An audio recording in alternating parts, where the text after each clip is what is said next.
So I'm not the most organized of quilters, but tonight I'm gonna stay on task and learn some new organizational skills with this tried and true quilt, which uses some beautiful solid colors.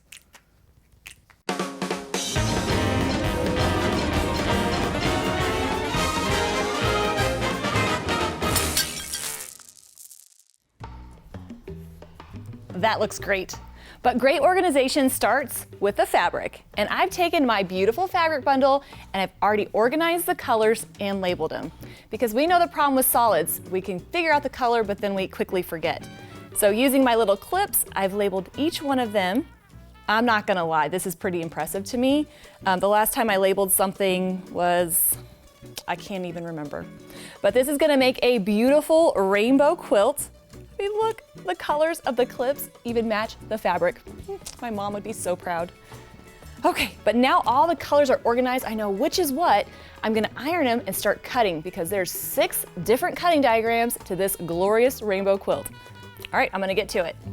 Now that I've ironed all my fat quarters, I've taken a quick moment and organized them in groups. These are the cutting groups that correlate with the diagrams. Monique Jacobs, who designed this pattern, tried and true, is a genius. It seems like a lot of numbers, but it really makes it easy to stay organized and on task. So each little clip has the number of cutting diagram, and I'm gonna chop these beautiful boundless rainbow solids into different size triangles to make my beautiful tried and true quilt. So let's get to the cutting. So I know I haven't got very far on this quilt, but I'm pretty proud of myself. I am normally not organized. In fact, I veer more on the messy, creative side. How about you? Are you more organized with your quilting, or are you more creative like me? I would love to see the comments below because I'm gonna do a little informal poll and see where quilters rank on that. I'm gonna go ahead and cut this referring to the diagram, and I'm gonna cut these according to diagram number 2. Since this strip is wider than the ruler I have to cut, I'm gonna use a second ruler to help get it to the right width so I can go ahead and start cutting.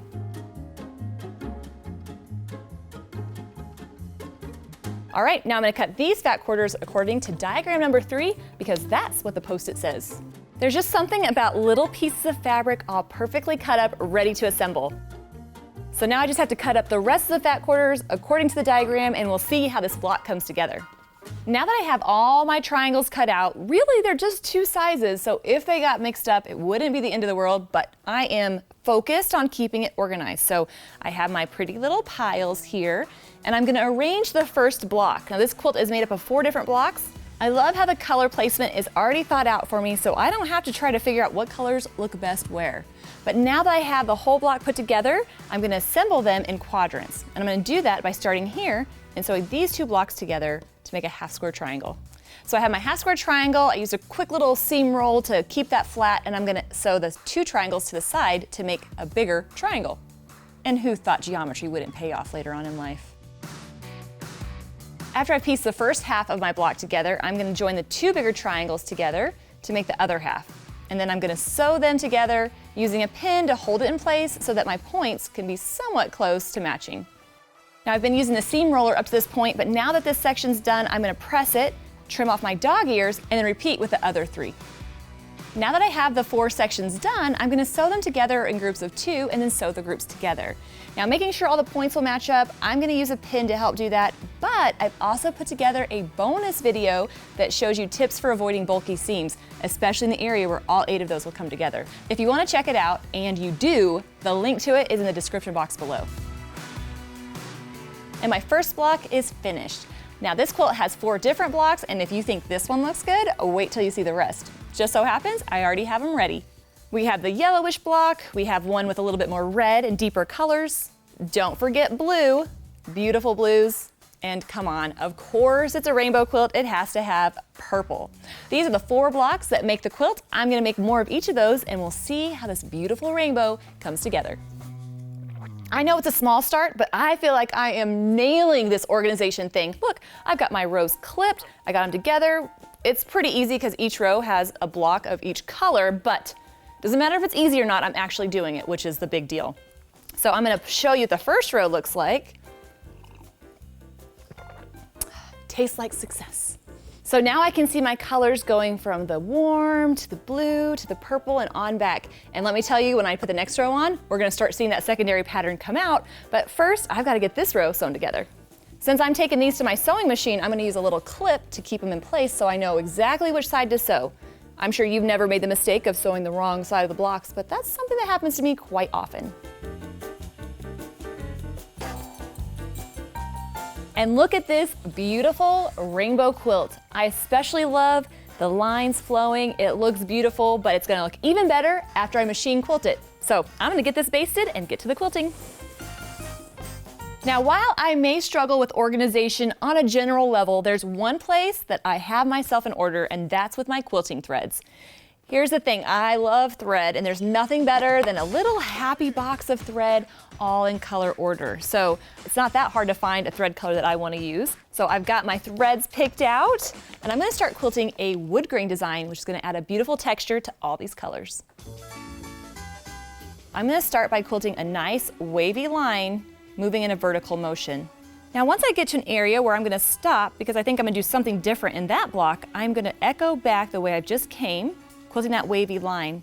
But at a point where the line curves away, I'm going to go into my wood grain shape, which is going to go to a point, and then I'm going to echo my way inside and then right back out of that pointed shape. And then I'm going to go right back into echoing that wavy line. It's going to give it a different look of texture, and it's going to look great on this quilt. So quilting my pointy oval, echoing my way inside, echoing back out, and then going right into that wavy line. Once I get to the edge of my quilt, I'm going to travel and do the same thing. So this design is very echo heavy, but it's going to make the quilt look fantastic. So the reason I'm doing an all over design is that there's so many different colors on this quilt, I don't want to draw attention to one particular color. This is going to lend a nice texture to the quilt, and as a bonus, it's really fast to quilt, so there's that. Now when I'm working on the wood grain design, I'm actually using my more dynamic quilting foot. As I'm quilting, it's going to move up and down and helping it move over some of those bulkier seams. I mean, in theory, if there were any of those in this quilt, which there is. So that hopping motion is going to help it kind of glide over it.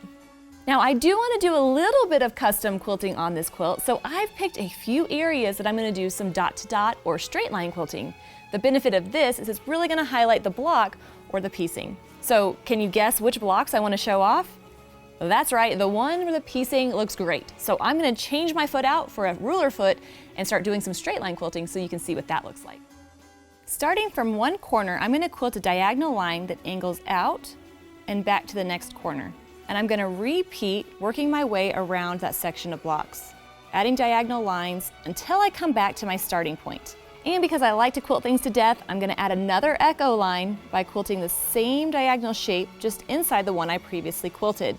Now that I've created the echoing around my block, I'm going to travel along the seam to get into the center and add wedges that radiate from the center and return. And these wedges are going to fill in the blocks perfectly and create a fun geometric effect that's going to look fantastic on this quilt. The reason I love geometric quilting is that it contrasts so nicely with the wavier design. Plus, it keeps me from getting bored, which I tend to get bored easily, so there's that.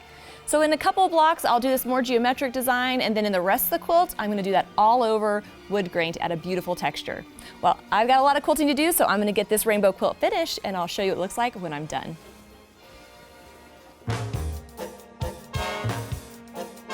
This quilt is finally freaking finished. And I think I've turned over a new leaf with my organizational skills. Well, at least on this quilt. I'm not gonna show you the rest of the room. But I had such a great time working with a rainbow of colors. The bright yellows to the cool blues. It was so much fun to quilt, especially doing an all over wood grain design and using that geometric quilting to highlight the blocks that are actually pieced well. That's what I call great quilting, when it hides your flaws but highlights your best points. Now don't forget to check out that video about avoiding bulky seams. I'd love to know if you watched it, so leave that in the comments below. And I'll see you next week with another episode of the Midnight Quilt Show. Cheers!